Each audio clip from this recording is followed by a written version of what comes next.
भारत ने सिंधु जल संधि को ठंडे बस्ते में क्या डाला? पाकिस्तान में तो हाहाकार ही मच गया है। पीएम शहबाज शरीफ ने इसे लेकर दुनिया के सामने एक बार फिर गुहार लगाई है। जम्मू कश्मीर के पहलगाम में हुए आतंकी हमले के बाद भारत ने सिंधु जल संधि को ठंडे बस्ते में क्या डाला? पाकिस्तान में तो हाहाकार ही मच गया है।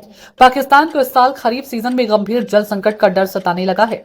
पानी की इस किल्लत ने पाकिस्तान की शहबाज सरकार और सेना प्रमुख जनरल असीम मुनीर की नींद ही उड़ा दी है। हालात ऐसे बनते जा रहे हैं कि अब पाकिस्तान को भारत से दया की भीख मांगनी पड़ सकती है। पाकिस्तान की इंडस रिवर सिस्टम अथॉरिटी के ताजा आंकड़े बताते हैं कि देश में इस समय 21% जल की कुल कमी दर्ज की गई है। यहाँ के दो प्रमुख जलाशयों मंगला और टरबेला डैम में सिर्फ आधा ही पानी बचा है। मंगला डैम झेलम नदी पर बना है। इसकी कुल क्षमता 5.9 मिलियन एकड़ फीट, लेकिन इसमें केवल 2.7 MAF पानी ही बचा है। वहीं सिंधु नदी पर बने टरबेला डैम में भी महज 6 MAF पानी ही बचा है, जबकि इसकी क्षमता 11.6 MAF है।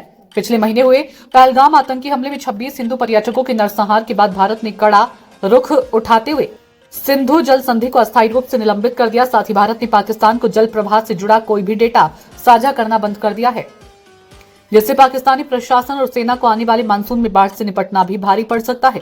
पाकिस्तान के पंजाब और सिंध प्रांत में सिंचाई की पूरी व्यवस्था सिंधु रिवर सिस्टम पर आधारित है, जो झेलम, चिनाब और सिंधु नदियों से पानी प्राप्त करती है। भारत की तरफ से चिनाब में पानी की सप्लाई में अचानक आई कमी ने पाकिस्तान की कृषि व्यवस्था को गहरा झटका दिया। मई से सितंबर तक चलने वाले खरीफ सीजन की बुआई पर इसका सीधा असर पड़ा है। IRSA ने चेतावनी दी है कि अगर स्थिति नहीं सुधरी तो जल्द ही जल संकट और गहराएगा। पाकिस्तानी एजेंसियों को जलाशयों से बेहद सावधानी से पानी छोड़ने की सलाह दी गई है।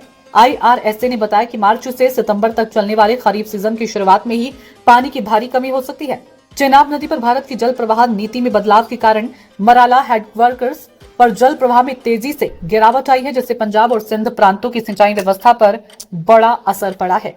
हालात की गंभीरता को देखते हुए पाकिस्तान के प्रधानमंत्री शहबाज शरीफ ने तजाकिस्तान में आयोजित ग्लेशियर संरक्षण सम्मेलन में भी भारत के कदमों पर चिंता जताई। लेकिन हकीकत तो यह है कि जब तक भारत संधि बहाल नहीं करता, पाकिस्तान की जल निर्भरता पर गहरा संकट मंडराता रहेगा।